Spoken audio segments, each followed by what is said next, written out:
problems are a sign of life. Your relentlessness to solve those problems is what will make you a successful business person or entrepreneur. And unless you get addicted at solving problems, now, by the way, try to solve all your problems, you have no time. You got to solve the most important problems. There's going to be problems you don't solve initially when you're growing your business. If you solved everything, you'd have no cash flow. So you got to know the difference between a normal problem, an abnormal problem, and a pathological problem. If you have a child that is 3 months old and they go to the bathroom in their pants, it's a problem. But it's part of that stage. It's a natural problem, nothing to get stressed about. You have to learn how to divide these up and focus and conquer the ones that are necessary. When COVID happened, suddenly all over the world, they shut down every stadium. I was just doing 10, 15,000 person stadium events. And then they shut down even smaller venues. And so I remember I got the call from the governor's office in California saying, your program you're gonna do in San Francisco, San Jose for 14,000 people, guess what? 100 people in the stadium. I said, 100 people, you can't operate that way. But sure enough, they said, that's what you got to do. I was like, well, I couldn't do that. So I was like, forget it. I'm not going to let them stop me. I'm relentless, right? I want to solve this problem. We're going to move to Vegas. They're never going to shut down Vegas. So we got 14,000 people over a couple of weeks to move their schedules, book their rooms to go to Vegas. And guess what happened? 10 days out of our event in Vegas, they shut down Vegas. Like, oh my God. So I decided we're going to go to Texas. The governor said he's not going to bend. I have a friend there has a church in Houston, has more than 15,000 seats. We'll move to Houston. We're going to make this work. Sure enough, 10 days, 12 days out, it was 12 days out, they shut down Texas. I thought, we're going to go to movie theaters. We'll go to 14 other movie theaters. They let you put 10 people in each one. They'll have a big screen, they'll have great sound, and at least they'll have 10 people to interact with. And then they shut down the movie theaters. So I built the studio, and that's how I went from solving that problem. And not only that, but then the seminars grew 25,000, 50,000 person UPWs, 60,000 was the last one we did. So every problem opens up a new opportunity if you have the right psychology, if you're relentless in the way you go about it. I believe the most important skill, one of at least top 3 most important skills in life, is the ability to make decisions. Anybody can make a decision when it's easy, but when it's tough. And so when you think about decisions, it's not your conditions that control your life, it's your decisions. Do you decide to give up? Do you decide, like the example of Robert? What did you decide when they said we won't hire you? What did I decide when they said you can't use our stadium, right? Decisions. But really, a lot of people make decisions and don't follow through.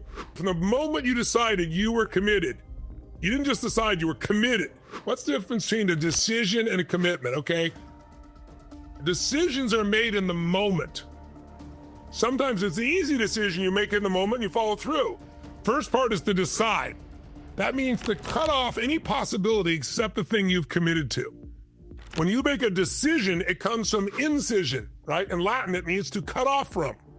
So it's like you don't give yourself an option. I always tell people, if you're gonna be successful in business, if you wanna take the island, you better burn the boats. Because as long as you got a way to go back, you're not gonna resolve to move forward. But there's a step even further that some people actually get to, and it makes life so much easier. It's called resolve. Resolve is when you don't just decide, but you take this next step and you take it into the future. It's not just right now I decided, it's like, no, I'm committed to do this through time, no matter what shows up. What does it mean to resolve? Not just decide you're gonna do something, not just commit you're gonna do something, but to completely resolve that this will be. This is done. I remember my teacher, Jim Rohn, used to say, he asked people one time, he asked an audience, what does resolve mean? And this little girl raised her hand. She was only like 13, 14 years old. She said, I think resolve means promising yourself that you will never give up no matter what. And he said, that's a great definition. Resolve means it's done. Now, the last part of decision making, I think it's really important to understand it's all about energy. Now, that's not so it's rah-rah. I've never been into positive thinking. I'm not one of those people that says you got a problem, like you got weeds in your garden and you should go chant, there's no weeds, there's no weeds, there's no weeds. No, that is not gonna solve squat. I believe you gotta see the weeds, gotta acknowledge the problem and pull it out, right? You gotta take action, you gotta see the truth. But what a lot of people do is they just try to, poo-poo it and be happy about it. That's not my approach. I believe you gotta see things as they are, But if you're a leader, you got to see it better than it is. You can't see it worse than it is, which is what most people do. They see it worse than it is because they're afraid of failing. So they go, oh, it'll never work, it never does, the economy's this, the person's that, interest rates are that. They come up with all these reasons. Underneath it all, they're afraid they're gonna fail and they feel like they're not enough. But if you can trade that out, instead say, okay, I wanna see it as it really is, not exaggerate the problem. And now I gotta see it better than it is because I need to create a compelling future. Jot this down. Anyone can deal with the difficult today if they have a compelling tomorrow. Anyone can deal with the difficult today if they have a compelling tomorrow, what I call a compelling future. So your job is to create a compelling future for yourself, for your business, for your family, for your employees, even when it's tough, even when the media is telling you the whole world's gonna end, right? And by the way, they're not bad people, they're just doing what they're paid for. They're paid to get eyeballs. They have to make money for shareholders. Shareholders only make money if you give them attention, and then they'll fear sells. That's why they do it. It's not because they're bad people. So if you and I are gonna take back control of our lives, if we're gonna execute on our dreams, if we're gonna go to a different level than we've ever been before, then we have to put ourselves in a position where we put ourselves in a higher energy state. Because in a low energy state, negative thoughts surround you. If the idea is I gotta see it as it is, see it better than it is, that's what makes you a leader. And the third step is make it the way you see it. That requires strategy. But you're not gonna do it unless you have enough energy. And there's a common problem around the world. People became more passive than ever before. They don't even want to drive to work.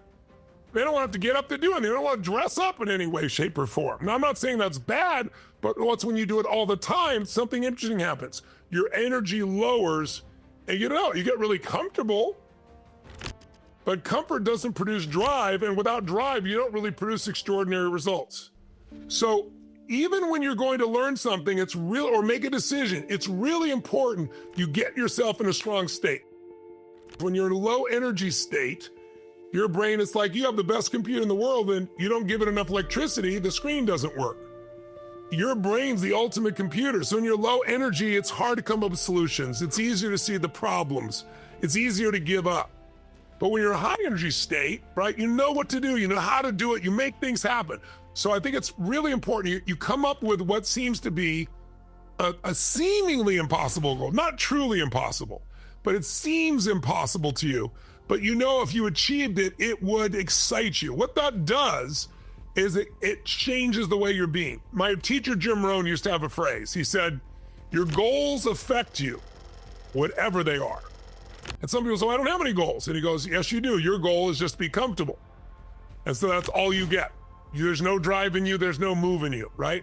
If your goal is to never be in pain, you're not gonna do squat, right? You're never even in a relationship.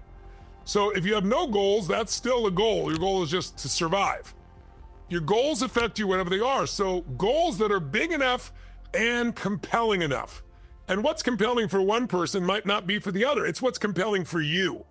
So he says, you gotta come up with this absolute incredible goal, this vision that excites you. But then the second secret that I've experienced that he talked about is you need to have a tight timeline. A tight timeline. You know, something that's so tight that it makes you do something today. So if you say, in the next 10 years, I'm gonna do X, Y, and Z, and you wake up today and you go, oh, I'm gonna do that in the next 10 years. There's no reason for you, there's nothing compelling you to do something today.